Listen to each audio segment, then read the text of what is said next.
Tom Spence. Thank you. Good afternoon, members, friends, and Mission Lakes Country Club members. Thanks for coming this afternoon to the Candidates Forum.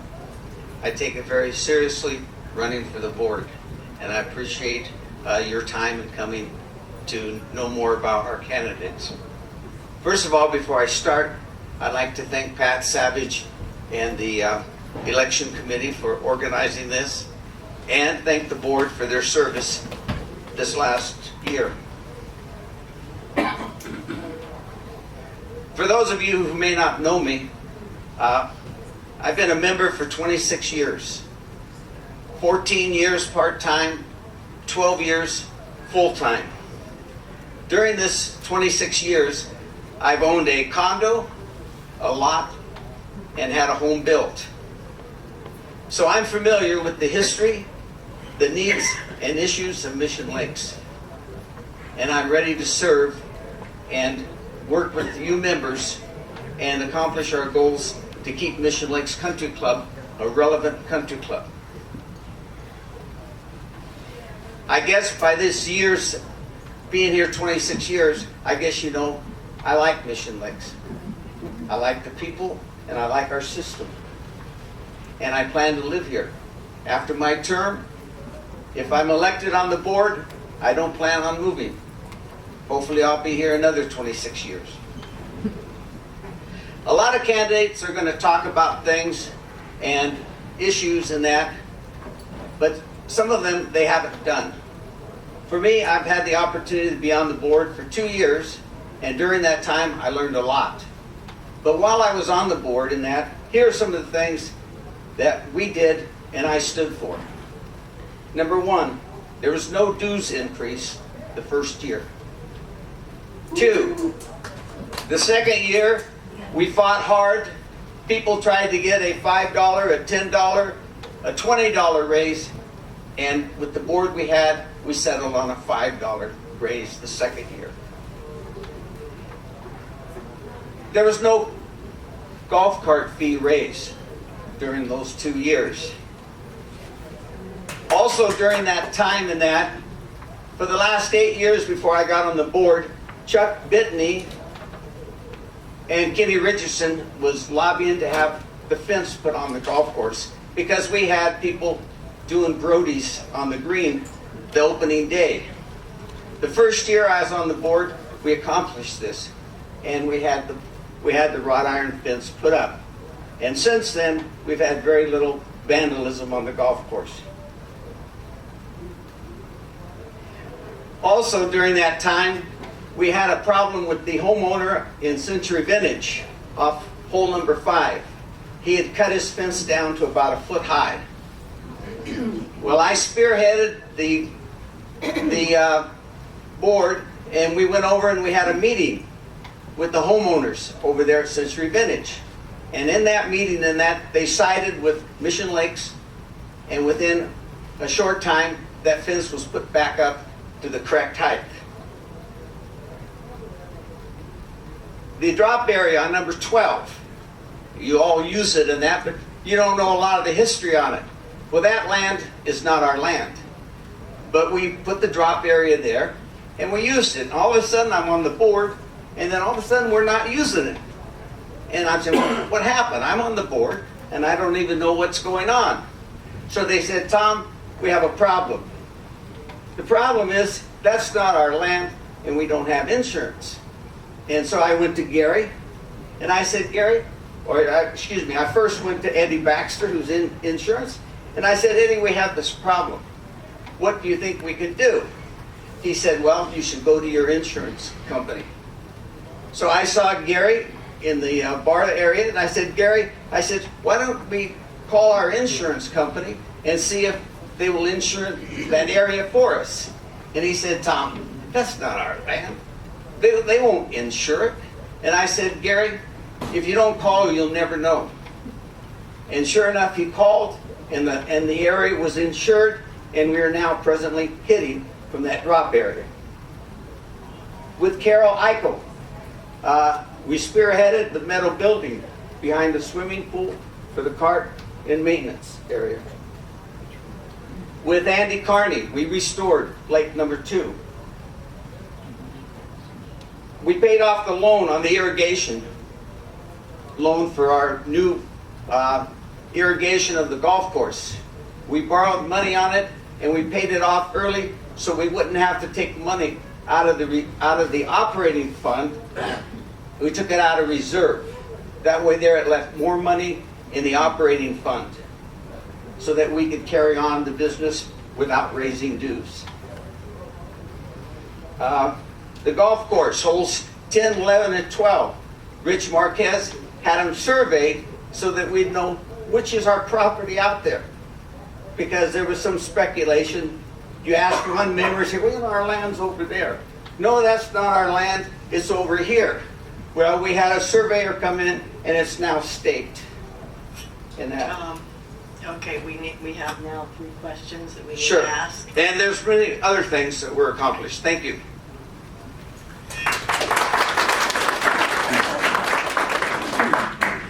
Hi, Tom.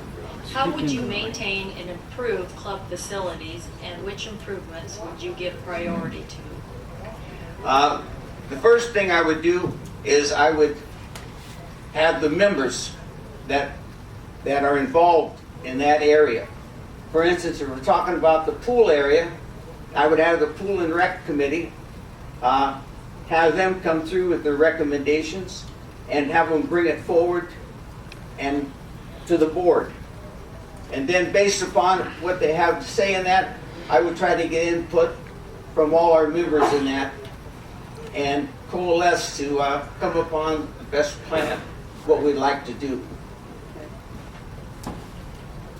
All candidates express interest in cutting spending.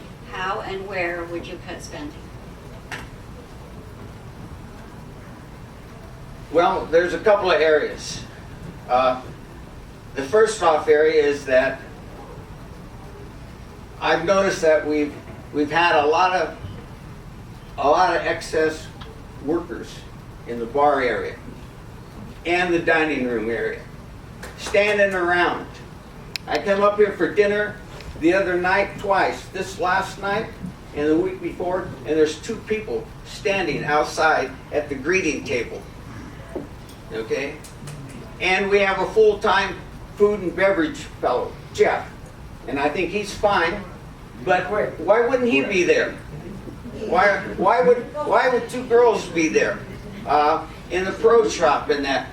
I think sometimes we might be a little overstaffed down there, and I think we need to look at the maintenance area.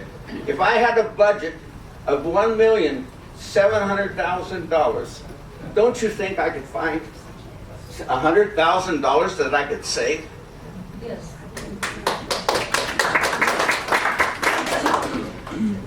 How do we encourage people to vote when ballots are sent out, even if they have just checked off quorum, so that we do not have to incur extra expense, which can run more than $3,000 by rescinding the ballots? Well, I tried to make some suggestions, and none of them were accepted. My first suggestion was I would put an easel right out there in front where you walk in the door. Have you voted on these items? Right there, so the minute you come through the door. I'd have an easel with a board downstairs in the pro shop with the same thing. Have you voted on these items? And when they checked in the pro shop to go play golf, it'd be very easy for Robert or somebody to say, hey, you know, we have this election coming up. Have you voted on these items and that? And where the board, I understand what the problem is. Some of the people get the mail and then they stack it. Some of the mail they have to pay the bills with, some they don't have to pay the bills with. And so they stack it. And then after about 3 weeks, they get it out and they look and they say, oh, the date is passed. Some people didn't even know we had extended the date. So we need to work on the communication too. All right. Do we have any questions? And yeah, we're going to bring around the microphone. Sure.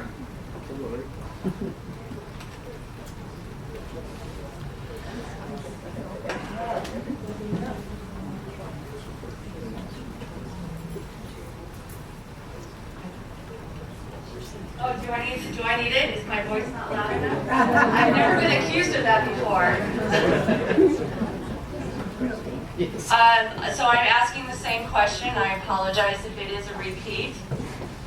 But I would like to know everyone's answer for it. Is during your candidacy, as you've been talking with different members, what are some of the questions that they are asking of you, and what are your responses to them? Well, I've heard 3 or 4 major questions. One involves the HOA dues increase. Well, I guess you all know for the last 4 or 5 years it's been raised $10 a year. And we have a board member who spoke around November and said, well, you know, we need to raise the dues next year because we've got all this money issues coming up and blah, blah, blah. And the board voted and raised it $10. And then I'll be darned, a month later at the finance meeting, say, oh, we got $160,000. Where was our finance person in the office when that came up? Why wasn't that known 2 or 3 months before? Then when they get the figures of $160,000, they say, well, how are we going to spend it? Right? How are we going to spend it? Well, you know what? The reason we ended up with $160,000 is because all of us paid $10 more a month. If you multiply the 1,100 members times $10 a month, you get $132,000. So, did the general manager, did she make it? Did she make that $160,000? We made it. And I spoke up and I said, we can give that money back to the members. And I still feel that way. We have time for one more. Okay, Marla? Oh, I can say.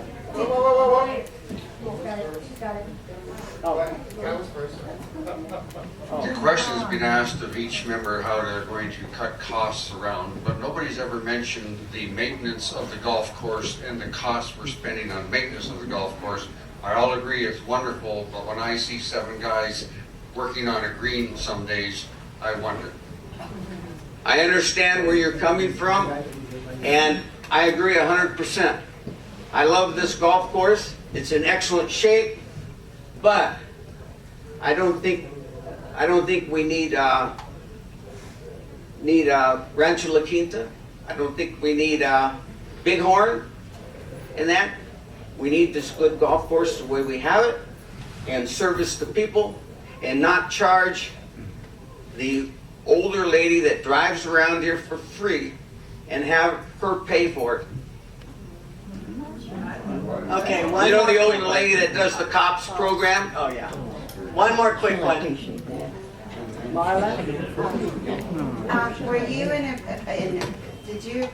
were you in agreement with the employee? Oh, sorry. Were you in agreement? I'll just talk. Were you in agreement with the Christmas employee bonus? I believe it was like $60,000. $6,000 for a non-union employee. First of all, the bonus, the way it come up, was illegal. That's what I feel. It did not go to the agenda meeting before the board meeting. Nobody knew about it at the time. And some of the people on the board stated, well, this is to make up for their wages and that. Well, that's very nice for thinking in that, but everybody signed contracts. And when you go giving bonus money out, you're going to give me the control of it? Well, we gave the general manager control of it, and nobody knows how that went. Right? Nobody knows. Thank you, Tom.